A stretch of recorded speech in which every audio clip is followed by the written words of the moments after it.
হ্যাঁ ম্যাডাম, বুঝতে পারছি আপনার মনের অবস্থা। এখন আপনার মনে কি চাই?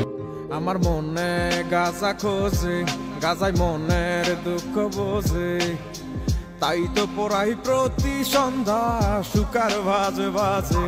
গাজা সৃষ্টির সেরা নেশা, নেশায় ধরা।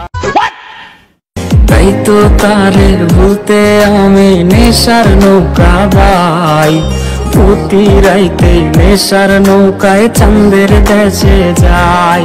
ওর সিগারেট ছোঁয়ায় আলে কই সাংঘাতিক বিস্ফোরক।